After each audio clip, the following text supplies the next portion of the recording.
इतने काम हुए हैं घर बैठे। 200 से ज्यादा संख्या में वो लोग आए हैं जो बेचारे इंतजार कर रहे थे कभी अपनी माता का, पिता का, बहन का, पत्नी का, वो अब जाकर के आराम में आएंगे। पर हम पे कोई आरोप लगाने वाला माई का लाल इस धरती पे पैदा नहीं हुआ है कि कोई पैसा लेकर काम करे। सुनते हैं बहुत बार दूसरे विधायकों को भी हम शिक्षा देते हैं इस बात की कि जब राजनीति में हम उतरते हैं, पार्टी टिकट देती है, जनता मजबूती देती है, उस समय हमें मतदान के लिए हम कर्जे के रूप में मतदान लेते हैं, झोली फैलाते हैं और लोगों के यहां तक चुनाव में ठोडी के हाथ भी लगाते हैं कि जिताओ, वोट दो और फिर तुम भ्रष्टाचार कर रहे हो। बहुत लोगों को सीख मिल रही है आपके नवलगढ़ के विधायक की वजह से।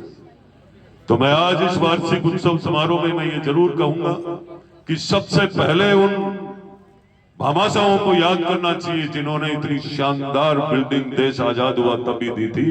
हमें उनको याद करके उनका धन्यवाद करना चाहिए।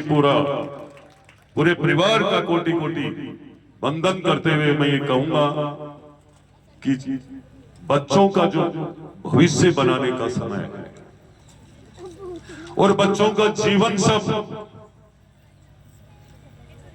विद्यालय का शैक्षणिक जो अधिकारी कर्मचारी है उनके हाथ में रहता है।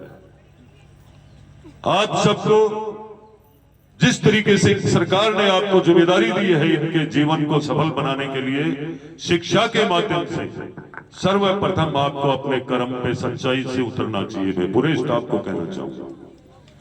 साथ ही आपका धन्यवाद है कि आपने इस नवलगढ़ विधानसभा में एक सरकारी विद्यालय के अंदर 508 बच्चियां, ये बहुत बड़ी बात है। मैं आपका धन्यवाद करूंगा और मैं उन परिवारों का भी धन्यवाद करूंगा जो सरकारी विद्यालयों में अपना बच्चों को शिक्षा के लिए भेजते हैं और सरकारी विद्यालय पे अपना विश्वास करते हैं, क्योंकि उन्हें पता है सरकार की जो व्यवस्थाएं हैं शिक्षा के लिए, सरकार की जो योजनाएं हैं शिक्षा के लिए, और 2020 की जो हमारी नई शिक्षा नीति है वो बिल्कुल अलग है। पहले सिर्फ किताबी ज्ञान की बात थी। आज जो बच्चा जिस क्षेत्र में जाना चाहता है उसी क्षेत्र के अंदर उस बच्चे को इस 2020 की शिक्षा नीति के तहत व्यवस्था मिलेगी। साथ में मैं ये कहूंगा कि बच्चों को ये जरूर तय करना चाहिए। आज आप इस वार्षिक उत्सव के माध्यम से आपसे जो बड़े हैं, सीनियर है, उनको एक विदाई का काम करने का काम कर रहे हो और मैं आज सबका उज्जवल भविष्य की कामना करता हूं मां सरस्वती से कि आपका ध्यान पूरा आकर्षित केंद्र शिक्षा के ऊपर टिका रहे। धैर्य और संयम से आपको अपना भविष्य बनाना है, क्योंकि आने वाला यही वक्त है आज जो आपके जीवन को सफल बनाने का काम करेगा।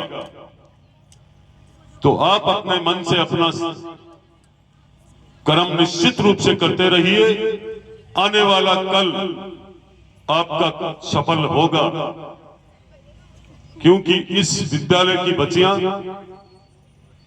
निरंतर लगातार खेल में भी, शिक्षा में भी खूब अच्छे अंक प्राप्त कर रही है। मैं आपके फिर से उज्जवल भविष्य की कामना करता हूं और पूरे मुकुंदगढ़ वासियों का एक तरफ से जो स्नेह है, यहाँ के सारे सीनियर लोगों का जो प्रेम है, जो भाईचारा है, उसका भी मैं धन्यवाद करूंगा। और धन्यवाद के साथ साथ ये मातृशक्ति और आज के सारे अभिभावक पधारे हुए हैं यहाँ पर, बड़ा विश्वास है और पूरा जहां तक मैं समझ रहा हूं किसी भी प्रकार की कोई बच्चों की शिक्षा से संबंधित कोई भी शिकायत हो, कोई भी इनकी आवश्यकता हो, आप मेरे सामने जरूर रखिए। मैं उसको पूरी करने की कोशिश सदैव करूंगा और इस विद्यालय की प्रोग्रेस के लिए, आधुनिक व्यवस्था के लिए निरंतर प्रयास करूंगा, लगा रहूंगा। जो भी आपने मुझे अभी प्रधानाचार्य जी ने जितनी मांग की है, कोशिश करूंगा। कोशिश करने वालों की कभी हार नहीं होती है। और हमारी उन प्यारी प्यारी बच्चियों ने खुद ने अभी गा करके और हमारी संस्कृति को आपने जिंदा रखा है। मैं आपका भी धन्यवाद करना चाहूंगा। और उन बच्चियों को 10 की 10 बच्चियां हैं वो जो अभी, उन सबको मैं मंच पे बुलाना चाहता हूं। 6 यहाँ बैठी है और 4 नीचे, उनको भी बुलाओ।